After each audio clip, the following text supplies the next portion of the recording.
Guys, and welcome back again to my YouTube channel. My name is Z, and on this channel I do everything from vlogs around Nigeria, and to be precise, Imo State, Nigeria, to skincare and hair care. And as a lawyer, I also like to reel out a few tips that might be able to keep you out of trouble. If this and many more are all you require from this channel, please stay tuned.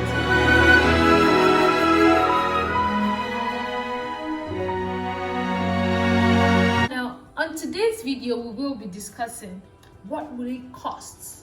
What will be your first port of call to be able to build this mansion, to be able to build this sort of house here in Nigeria in 2021? When I mean the first port of call, I mean the very first thing you have to do to be able to have this to your own portfolio. The very first thing you should understand is before you're able to do this, you need a piece of land. And now securing a piece of land here in Nigeria is actually more tedious than you would expect.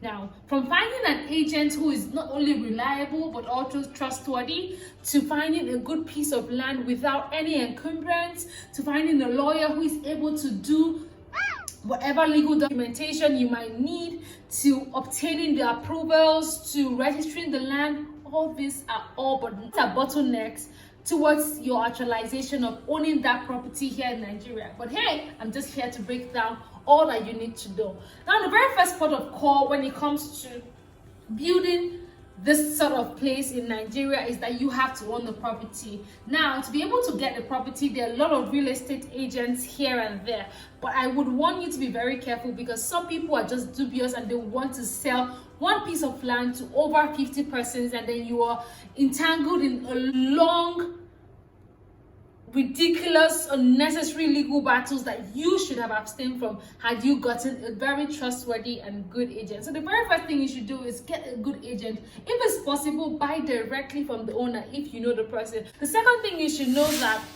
when you're able to purchase the land, there is something they call due diligence, that is making sure that this land is free from every and any encumbrance. By encumbrance, I mean so long as there's no lease pendants on the case, so long as there's no encumbrance, the land hasn't been used as mortgage. If it's for the east and for the west, be sure that that land hasn't been used for abara. There's something they call oracle or deity. These are questions that you should ask when you're involved in your land search, right? So the very first thing you should know that you should be able to do your due diligence to ascertain that this land is free from every encumbrance. It could be that the land has a pending dispute, or has a pending application, or has a pending matter in court. So you have to do that legal search at the court. You also have to do search at the Ministry of Lands. The Ministry of Lands has two forms of searches. You have the official one, of which you are issued an official report at the end of the search, and then you have the window search, which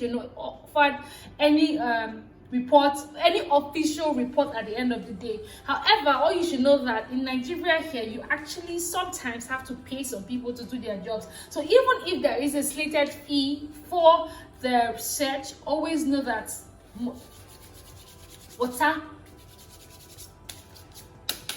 that something must rub something. That's actually how it works. And then the fact that after that, you also have to have your document. Now, always remember, like I tell people, that you can actually have a deed of assignment, or you have an irrevocable power of attorney. The truth is that while this other one is easier, the other one is harder, because it's actually not easier. It's actually not easy to be able to get the governor's consent quite well. That's why a lot of people opt for an irrevocable power of attorney, so they could register their lands and go away with that. Now, to registration of land, the very first thing you should know that is that I cannot overflow the issue of registering your land. Registering your land gives you a better interest than any other person who is claiming interest on that land. Registering your land sort of secures your own interest, whether legal or equitable, on that piece of land. So now, once you're done with this, and then you're thinking of foundation, doing everything, remember, there are some approvals you need to get, right?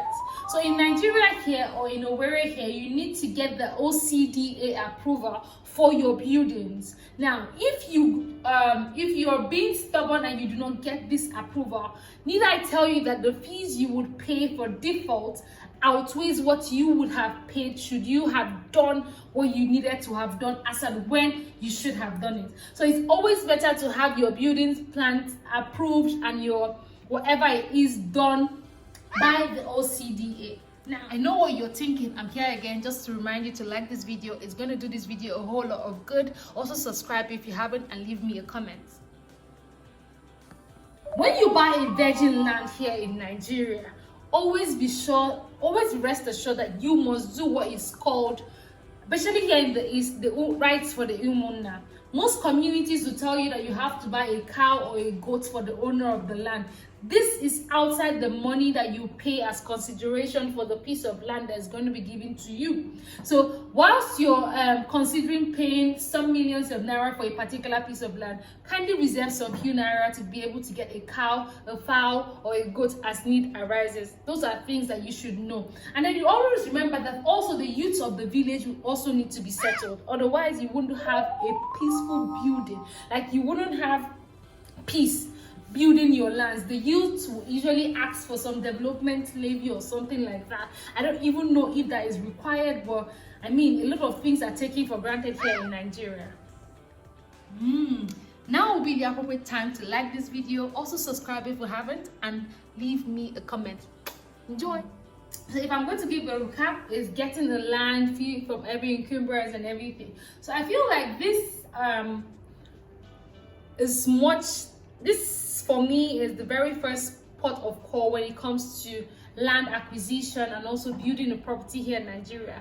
If the second series will talk about the foundation and everything it will cost, from casting to foundation work to every bobotibo, right? So I'll be able to showcase or tell you what and how much everything will be able to cost, from the cement to the rods to the nail to everything. So you have to subscribe, share, and like so that you stay tuned and you do not miss the next one. So like I said, my previous videos, there are some paid services I offer, and there are some paid services I offer. You can check that in the description box. Brings us to the end of this video. Remember to subscribe, share, and most importantly, please subscribe to this channel. Thank you so much.